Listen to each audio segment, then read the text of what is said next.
Nesse terceiro bloco, a gente vai trazer para vocês os conceitos, como que o contribuinte vai encontrar isso dentro da DCTF Web dele.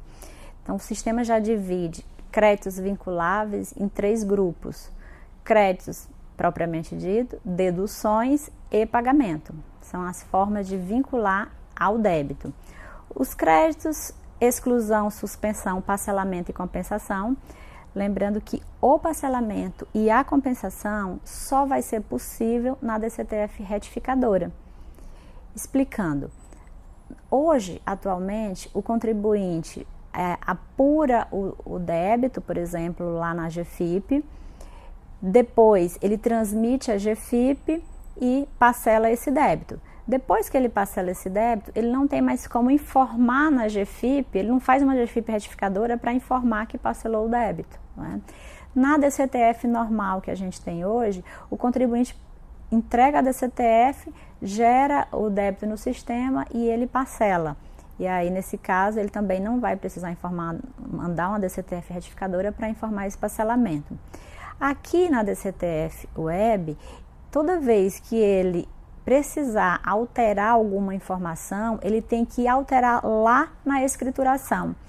Então, ele só vai poder saber o valor que tem que pagar depois que ele faz a escrituração, transmite a DCTF Web.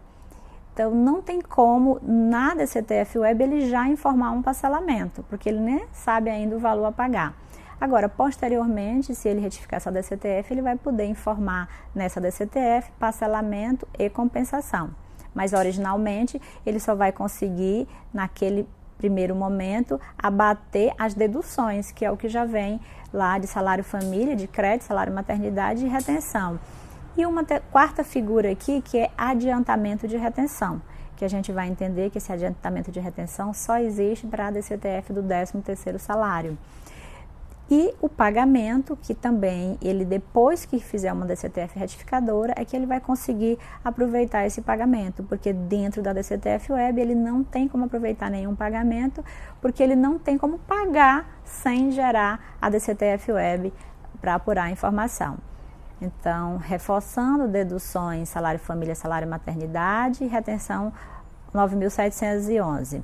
A origem é social, salário família, salário maternidade, origem é FDRI em retenções e adiantamento de retenção, que vai ser inserido manualmente pelo contribuinte na DCTF Web do mês 13º, a DCTF Web anual. Ele vai poder inserir manualmente esse crédito da retenção. E dentro da retenção, da 9.711, numa DCTF Web, o contribuinte ele vai ter tanto o débito da retenção como o crédito, porque se ele é o tomador, ele vai ter um débito, se ele é prestador, ele tem um crédito. E dentro da DCTF Web, o mesmo contribuinte pode ter as duas informações. Ele pode ter as informações que vieram da FDRI, onde ele prestou serviço e sofreu retenções, vai ter um crédito, e que ele tomou serviço e apurou débito. E dentro da DCTF Web vai mostrar todas essas informações da retenção, onde ele vai poder, inclusive, usar entre o próprio débito e crédito de retenção para encontrar o seu valor a pagar. E junto do débito da retenção, no caso, lá da empresa do CNPJ prestador de serviço, né, que sofreu a retenção, dentro da DCTF da tomadora, o crédito já vai ser mostrado, o valor da retenção que ele tem a pagar e mostrando quem foi o prestador que ele reteve. Então, o contribuinte já vai ter essa visão do que ele reteve e das empresas que sofreram a retenção. Essa informação vai estar disponível na DCTF Web. E após o envio da DCTF Web geral, que no caso é a mensal, a aplicação permite a emissão do DAF englobando as retenções que ele fez, né, e, no caso, que é débito, somado com os demais débitos que ele apurou. A tomadora vai somar tanto os débitos das retenções como os débitos que foram apurados da sua folha de pagamento normal ou, por exemplo, de CPRB, de receita decorrente da atividade rural, todos esses débitos vão ser somados aos débitos da retenção. E aí vai ser emitido um DAF único, né, o DCTF Web com o CNPJ da tomadora, e vai existir uma segunda camada nesse DAF, onde ele vai conseguir enxergar toda a origem dos débitos, inclusive o de retenção, constando aí o CNPJ do prestador. Depois que ele finalizou a DCTF Web e sobrou crédito da retenção, ele já pode, inclusive, aproveitar a informação e já transmitir uma PERDCOMP Web solicitando o reembolso, a restituição ou compensação, se ele tiver um débito, né? Ele pode já aproveitar esse crédito ali mesmo, ao encerrar a DCTF Web, já transmitir uma PERDCOMP. Com relação ao adiantamento de retenção, que a gente falou que é uma outra forma de dedução que a DCTF Web vai poder adotar, ela tem, esse adiantamento de retenção tem a mesma natureza da retenção da 9.711. Lá é uma opção dada ao contribuinte de antecipar esse desconto da retenção, porque ele tem uma DCTF para entregar até 20 de dezembro e ele tem a de dezembro que vai entregar até 20 de dezembro a do ano do 13º e até 15 de janeiro a de dezembro. Então, se ele quiser já antecipar essas retenções na DCTF do 13º, ele pode fazer, como já existe hoje na GFIP essa possibilidade. Na DCTF Web vai ser interessante porque ele vai incluir essa informação na sua DCTF, a DCTF vai ser transmitida e quando for em janeiro, quando ele for transmitir a DCTF Web de janeiro, vai mostrar já na própria DCTF de janeiro a informação que ele já transmitiu anteriormente, que ele já aproveitou o crédito e quanto que ele tem para a DCTF de dezembro que ele está entregando em janeiro. Ocorre que se a retenção tiver sido maior, a que foi informada lá no adiantamento tiver sido maior do que realmente ele teria direito, o que vai acontecer na DCTF de dezembro, que ele está entregando em janeiro? Ele não vai conseguir transmitir, porque o sistema vai dizer que ele deu uma informação errada na DCTF do 13º. Então, ele tem que retificar a DCTF do 13º, mudando aí a questão do adiantamento de retenção, colocando o valor realmente, o máximo que ele poderia utilizar, e aí em seguida que ele vai conseguir transmitir a de janeiro, com o crédito real, se tiver sobrado, ou apurando inclusive débito na DCTF de 13º, que antes não tinha débito e agora, quando ele alterar, pode ser que tenha débito. Essa classe de pagamento se refere aos créditos decorrentes de DARFs de pagamentos, né, que já foram quitados.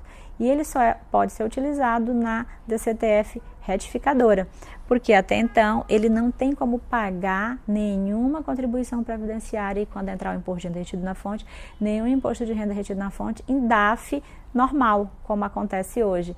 O DAF independente da DCTF. Ele preenche um DAF com código 0561 hoje e quando ele entrega a DCTF dele, esse pagamento é abatido naturalmente. Aqui não tem como, porque ele só pode preencher um DAF, só pode pagar o DAF com código de barras que vai ser gerado na DCTF Web. Então, posteriormente, quando ele vai retificar, para que ele apure o saldo realmente correto, ele vai aproveitar esse pagamento. E esse pagamento vai estar disponível no nosso sistema e ele vai conseguir importar do nosso próprio banco de dados esse pagamento e aproveitar.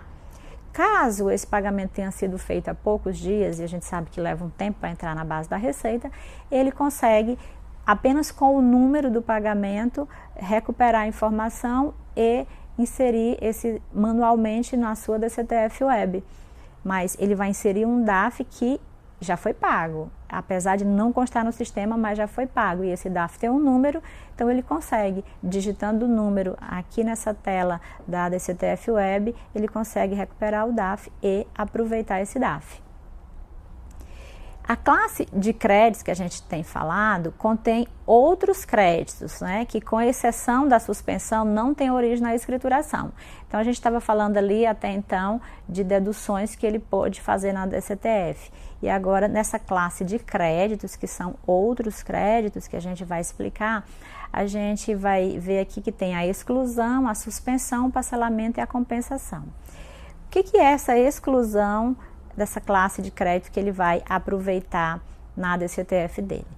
O crédito de exclusão se refere a tributos que foram lançados de ofício, ou seja, tem uma origem no auto de infração ou numa notificação de lançamento lavrada por um auditor. Então, esse lançamento já foi feito anteriormente, ele está fazendo a DCTF web dele e vai apurar. Para que esse débito não seja apurado duas vezes, ele vai, dentro da sua DCTF, usar dessa opção exclusão, para que ele apure realmente o saldo real a pagar, porque aquilo que foi lançado pela fiscalização, apesar dele informar na DCTF web dele, porque de fato ele teria que ter informado de forma espontânea e não informou, e agora ele vai informar por conta de um lançamento de ofício.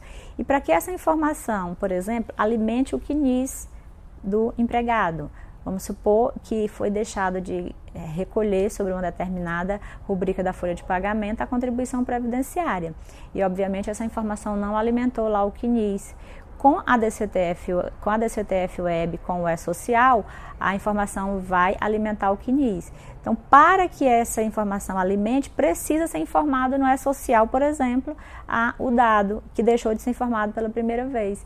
E agora, ele, para não pagar em duplicidade, obviamente, ele vai utilizar dessa função, dessa opção dentro da DCTF Web chamada exclusão.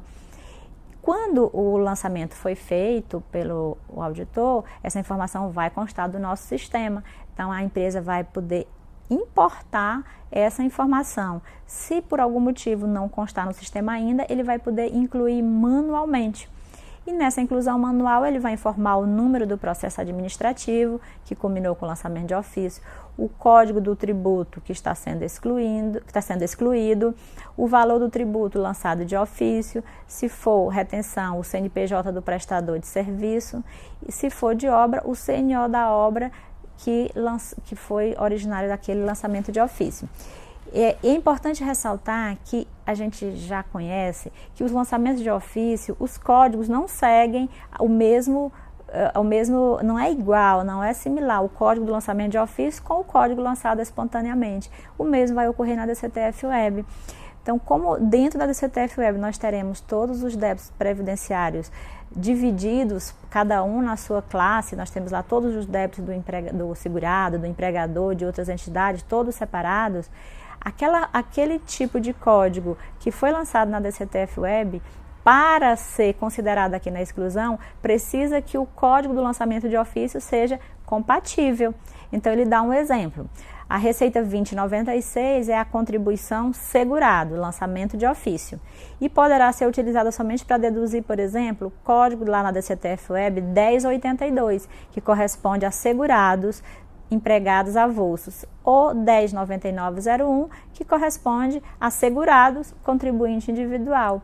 Então, não tem como na exclusão ele lançar mão de outro débito que não foi o lançado de ofício. É por isso que ele não pode alterar essa vinculação, como a gente falou anteriormente, ele não pode alterar, porque não é ele que escolhe onde ele quer vincular, ele só pode vincular realmente o crédito da exclusão com o débito efetivamente que foi lançado de ofício.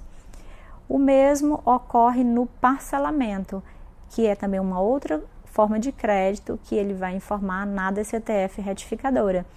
Ele também vai poder, numa retificadora, importar o parcelamento. Quando ele clicar lá em importar, o sistema vai pesquisar na base de dados da Receita se há entre os débitos ali apurado algum que tenha sido parcelado. E se for positivo, a aplicação já retorna o código de receita e a quantia de parcela referente ao período de apuração. E aí ele só vai fazer essa vinculação no sistema que já veio pronta lá dentro da DCTF Web. E é um alerta para esse caso que não é necessário retificar uma DCTF Web apenas para informar um débito que foi parcelado. Porque, como a gente sabe, esse débito vai alimentar o CIEF e lá no CIEF, quando ele parcela, esse débito vai ficar suspenso. Então, dentro da DCTF Web, não há necessidade dele retificar apenas para informar o processo de parcelamento. Basta que ele, se ele for realmente por um outro motivo, aí sim ele vai informar. Mas se não tiver motivo para retificar, não há por que retificar. E no próximo bloco a gente vai falar de outra forma de crédito, que é o caso da suspensão.